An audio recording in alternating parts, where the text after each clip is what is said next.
Hello everyone, myself Harshada Godse. Today here I am going to deliver a demo on a digital lesson plan on YouTube. For this my chosen method is science. My guide was Professor Preeti Patil ma'am. So we just do one activity here which is very familiar to us. We have to check our pulse rate. Okay. So everyone will put their middle finger and index finger on their wrist and try to figure out how much time do you feel the rate or beating in 15 seconds. Okay, just put your index finger and middle finger on your wrist and count down the beats for 15 seconds. So it will be around 15, 16, 17, 18, sometimes 19. But it will be generally around 17, 18 or 19. So if your answer are near about these values, either 17, 18 or 19, you have to multiply these values by 4. Why 4? Because if we multiply 15 into 4, it will be 60 seconds. That means equals to 1 minute. So here we will be counting how much time heart beats or there will be a pulse or beating in 1 minute. So when I counted it, it will be around 72 to 73 for 1 minute. So that's a general or normal pulse rate in a human. Okay. So where can we check our pulse is nothing but our wrist. Correct. So here correct answer will be wrist. Okay. Go ahead. So why do we follow or we conducted this activity is to make us familiarize with a system called as the circulatory system, which is very important system in a human body or in all animals, which perform a very important function in a human body, that is the oxygen transport. So today we are going to learn what is a blood circulatory system in a human body and how the blood circulatory system functions. Okay, so in this lesson or in this video, we are going to see first name and describe the main parts of human circulatory system. What are the different parts of circulatory system? We have to name and describe them. And secondly, the role of heart, blood and blood vessels. These are not separate actually. Heart, blood and blood vessels are the parts of circulatory system itself.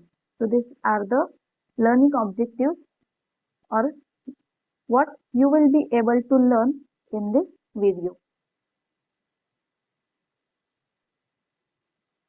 Okay, let's go ahead. So first, I have described already, it is a very important system in a human body which supplies the oxygen. But how it supplies?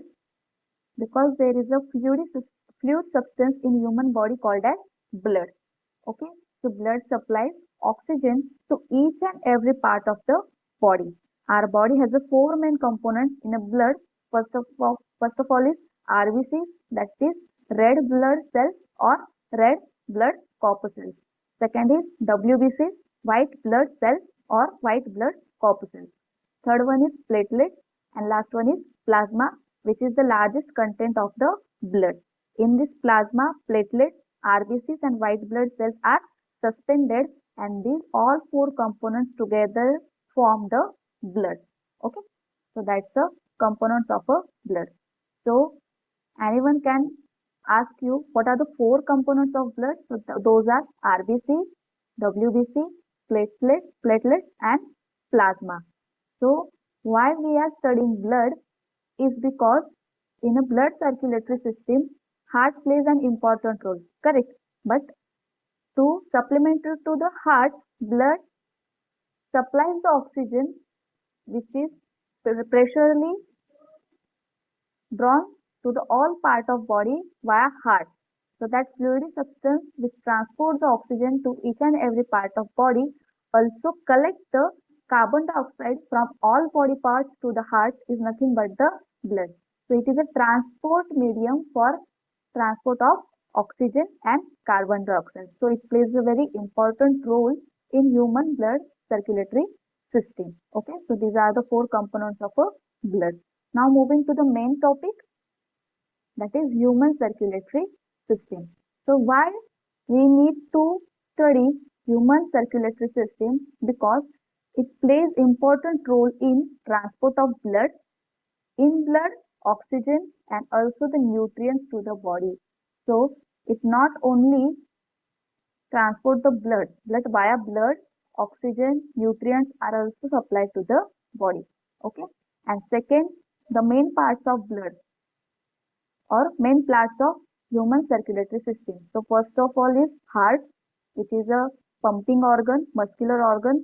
Second one are transport medium, that is blood vessels, and third one is a blood. So heart and blood are connected via these blood vessels. So heart transfers the blood through blood vessels to all parts of body. Next, now we will see the structure of heart. So heart is basically a muscular organ. Okay, it's basically a muscular organ, and the size of the heart is about we can say that like our fist. Okay, one fist we can say that. Now heart has primarily two parts. Okay, heart has primarily two parts. As we can see on the screen, the left part, okay, so that is left and then right. These two parts are again divided into two parts. Okay, so if we divide the heart in horizontally, that is transversely, so we can say that the part which lies above this section or above this division is called as atrium. So you can keep in mind above this atrium, A is related to A. Above part is called as atrium and the below part lying below the division is called as ventricle. You can keep in mind that is vent or downside, that is ventricle. So heart is basically a pumping organ. Okay, so it is a pump to move the blood around the body. It is a pumping organ which in a high pressure pumps the blood throughout the body. Also it has a four chambers. First to upper part called as atrium and to lower part called as ventricle. So heart is a four chamber pumping organ in a human body. So you might get a question that all animals have a four chamber heart. So that answer is no. Not all animals have a four chamber heart. Okay. Humans have a four chamber heart. Some animals have a three chambered heart. Some has a two chambered heart. Why is it so? Because in humans the circulation takes place twice. Okay. So blood enters the heart, leaves the heart, again enters the heart and then leaves the heart to get completely converted into oxygenated blood. So that is a double circulation in a human body because human heart is a four chambered heart. Now let's see how blood flows through the heart. So what happened here? The right atrium takes in the blood which carrying the carbon dioxide. So if we have to convert the blood from deoxygenated to oxygenated, first this inferior vena cava in red, sorry, in blue, and this superior vena cava collects the blood. What they do? They collect the blood. Okay, so here number one is marked for this. Right atrium takes in the blood carrying the carbon dioxide inside. So through this inferior and superior vena cava, the blood, deoxygenated blood comes inside the right atrium. Okay, in right atrium. Now, in second part, in second step, blood is squeezed down into the right ventricle. So from right atrium, blood is going to enter into right ventricle and taken to the lungs where oxygen replaces the carbon dioxide. So what happened here? From inferior and superior vena cava, blood is entering the heart. Okay, right atrium. then from right atrium to right ventricle, and from right ventricle to lungs via pulmonary artery. Okay, so I will tell you what is pulmonary artery in next slide. Okay, so to lungs, this blood is already fed. Now what happens at lungs? There is a exchange of gases. So deoxygenated blood is converted into oxygenated blood. Now from lungs through this pulmonary vein, the oxygenated blood comes into the left atrium. So this left atrium get a oxygenated blood. Now from this left atrium, blood enters to the right ventricle, and from right ventricle to aorta to all body. Okay, so here from lungs to left atrium to left ventricle, and left ventricle to all body parts. Okay, so how the blood flows? Let us just summarize. First, from inferior and superior vena cava to right atrium, from right atrium to right ventricle to lung for oxygenation. Then from lungs to left atrium to left ventricle, and left ventricle to again body.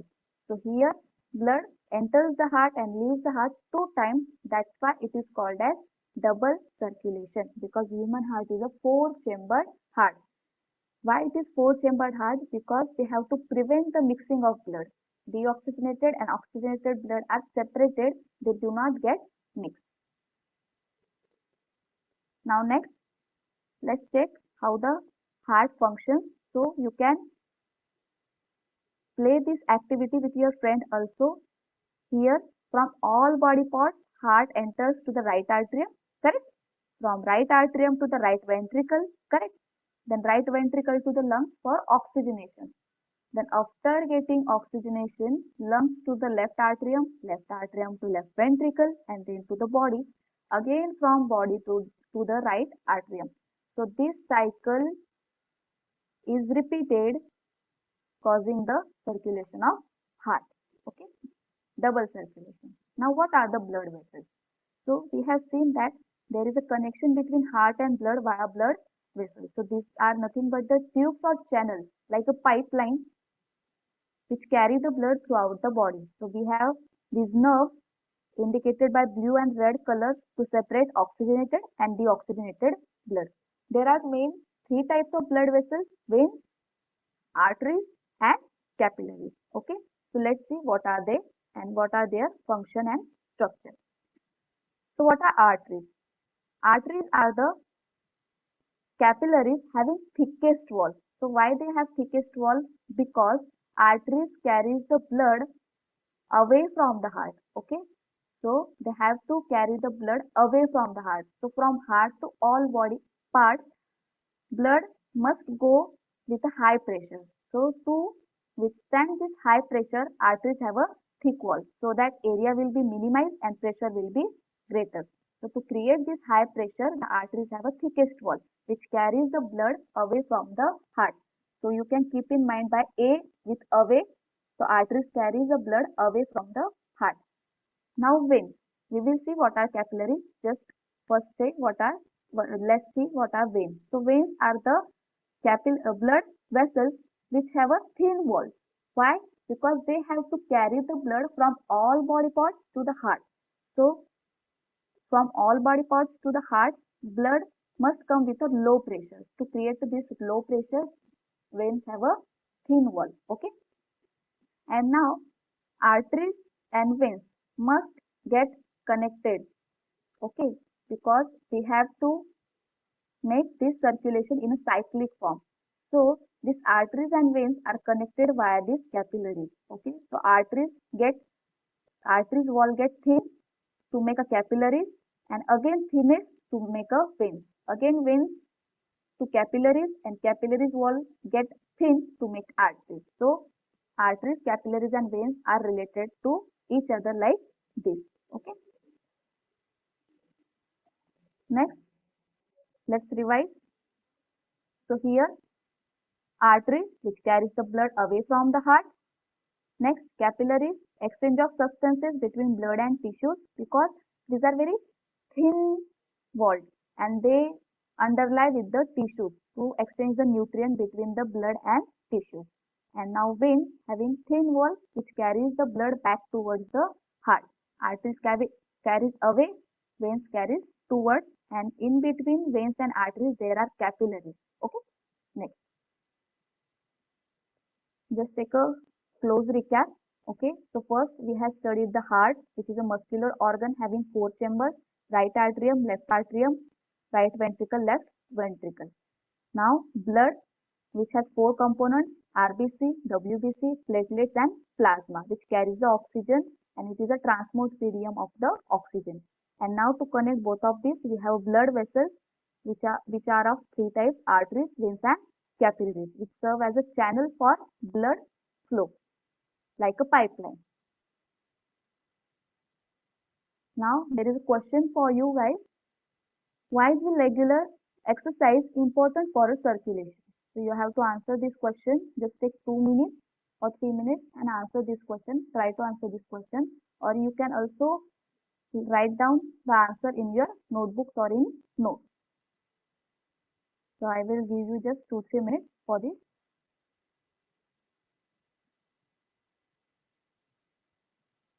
I think it's over now. Okay. So what are the benefits of regular exercise which are important for circulation? Okay. So this is your application based question. The answer or the in shortly I will explain why regular exercise is important, because if we have a regular habit of doing exercise, okay, so you might have experienced during the exercise we need more oxygen, correct? And for more supply of oxygen, our heart function must be proper. So if we regularly exercise, heart uh, follows his function or did his function correctly if we regularly exercise. And if heart is in good condition, then circulation will also happen in good way. So that's why good exercise or regular exercise is important for blood circulation or for good circulation. So that's all for today. Thank you so much guys for listening to this lecture. And now homework for you guys is you have to draw the structure of heart, label it correctly, and you have to show what are the parts of heart in structure. Okay. So that's it for today.